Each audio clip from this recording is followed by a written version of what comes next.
Bonjour à tous, l'équipe AZ Performance va aujourd'hui vous proposer un tuto de dépose-repose remplacement de votre pot d'échappement sur un moteur Peugeot vertical. On va faire cette intervention sur un scooter Peugeot Tracker, sachant que ce sont les mêmes moteurs que sur les Speedfight, Vivacity, Buxi, donc l'intervention sera exactement de la même manière. Pour accéder donc à énormément de parties moteur de notre scooter Peugeot Tracker, nous allons devoir démonter donc les carénages ainsi que la selle et le coffre qui sont en un seul morceau au grand complet. Donc pour faire ça, il va d'abord falloir démonter les deux vis que vous voyez là qui sont légèrement brillantes sous la selle, qui tiennent les deux carénages avant donc vers l'avant, là où vous posez vos pieds.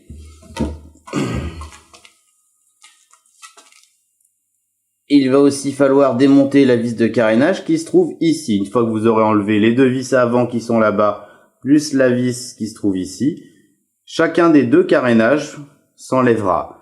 Ensuite, on démontera le coffre et la selle. Voilà, nous avons maintenant déposé nos deux carénages arrière, droite et gauche de notre scooter Peugeot Tracker. Donc pour pouvoir maintenant démonter notre coffre, nous allons devoir enlever la vis qui se trouve ici, il y a la même de l'autre côté, ainsi que dans le coffre, trois petits écrous. Un qui se trouve là, un deuxième ici, et un troisième qu'on voit briller légèrement dans le fond du coffre. Une fois que vous aurez enlevé donc ces trois écrous, puis les deux vis, comme je vous montrais ici et là-bas, vous verrez que le coffre s'enlèvera très bien. Il faudra probablement par contre enlever le bouchon de réservoir d'essence et du réservoir d'huile pour retirer l'ensemble.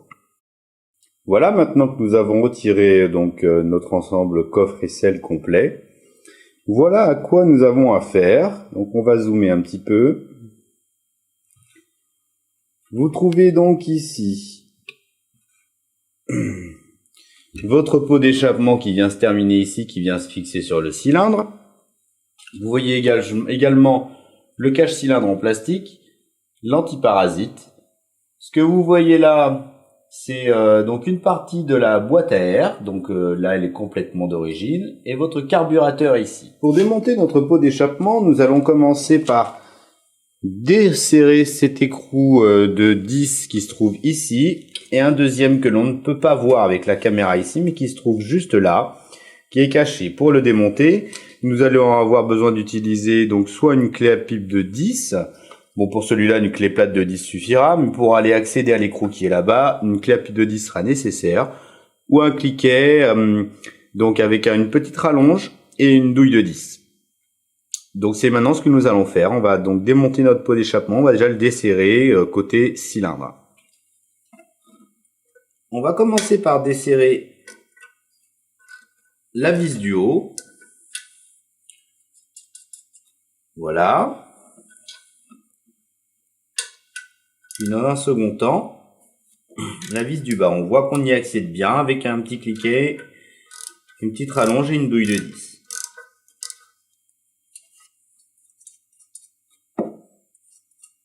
On retire ensuite complètement nos deux écrous.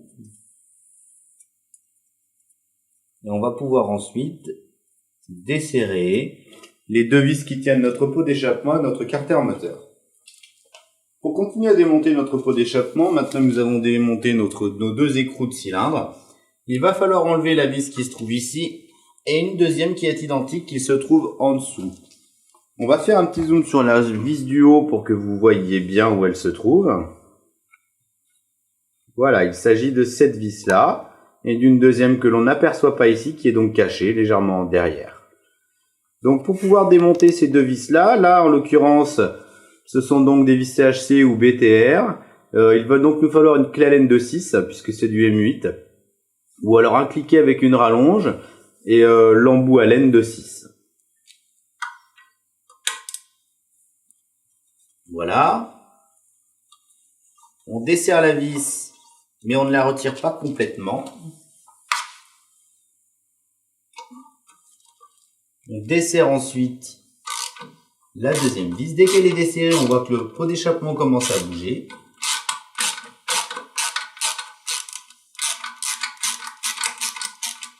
Et c'est celle-ci que nous allons retirer en premier, puisqu'elle est moins accessible.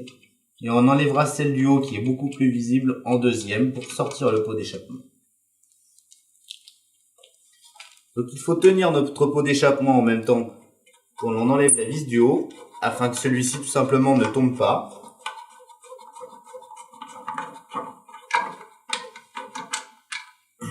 Voilà. Maintenant, on peut retirer notre pot d'échappement. Alors c'est jamais tout à fait évident à sortir. Il ne faut pas forcer. Et voilà. Nous allons maintenant remonter notre pot d'échappement d'origine sur notre scooter Peugeot Traver.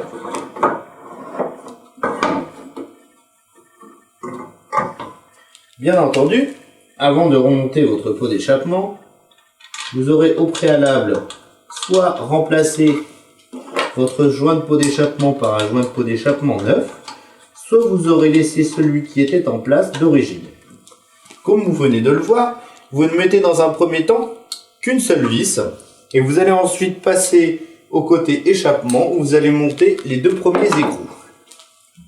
On passe maintenant à la partie de l'échappement qui se trouve du côté du cylindre. Vous allez donc repositionner à la main vos deux écrous. Vous les faites prendre jusqu'au bout mais sans forcer.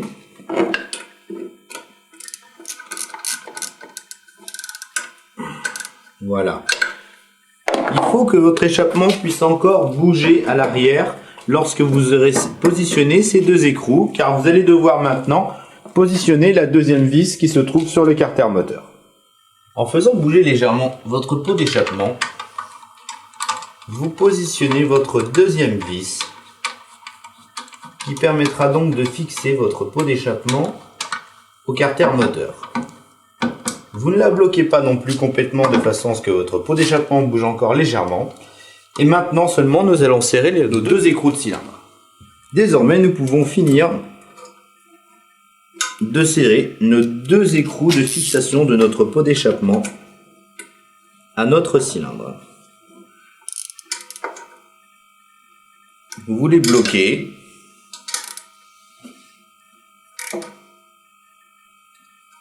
Une fois que vous avez serré vos deux écrous, nous pouvons maintenant aller complètement terminer la fixation de notre pot d'échappement en serrant nos deux vis qui vont directement sur notre carter moteur.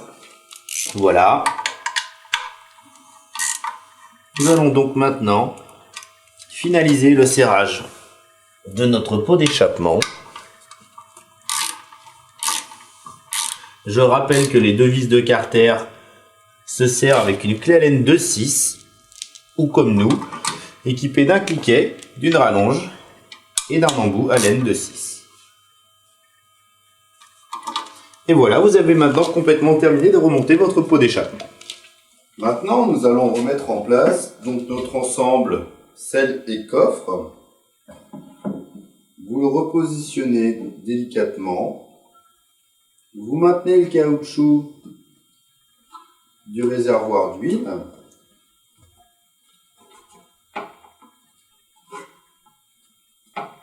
Et vous le posez tout simplement.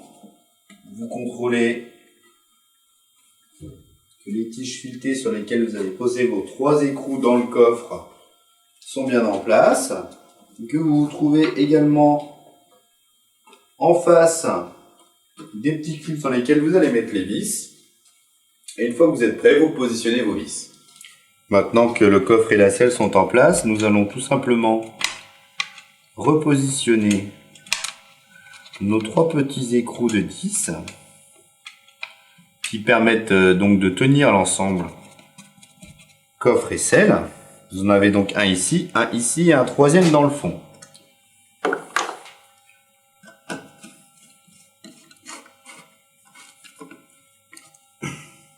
Voilà, une fois que c'est fait, vous allez pouvoir repositionner les deux vis qui se trouvent près du remplissage de l'essence, du remplissage de l'huile. On remet donc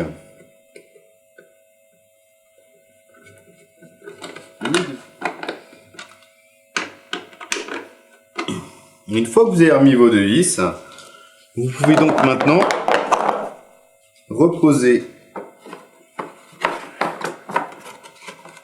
le bouchon de remplissage de l'essence ainsi que le bouchon de remplissage de l'huile.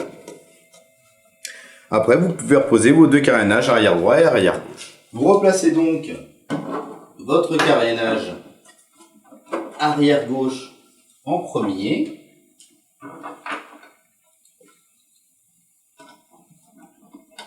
On ne bloque pas complètement la vis. Et on va ensuite reposer le carénage arrière droit. Et seulement après, nous mettrons nos deux vis de fixation qui se trouvent ici et ici. Vous présentez le carénage arrière droit. Devant, au niveau de la selle, il faut qu'il vienne recouvrir le carénage arrière gauche. Vous pouvez remettre la vis de fixation latérale. Vous ne la bloquez pas. Nous allons maintenant positionner nos deux vis avant. Et une fois que celles-ci seront en place, nous bloquerons cette vis-là ainsi que la même de l'autre côté. Désormais, nous pouvons donc finaliser d'approcher nos deux carénages arrière. Et ensuite, repositionner nos deux vis de fixation.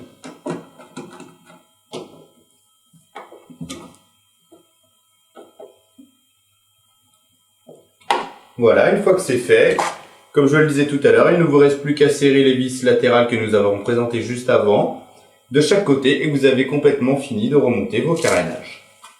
Voilà, l'opération est maintenant terminée. Retrouvez-nous sur notre site azperformance.fr, vous y trouverez toutes les pièces dont vous avez besoin.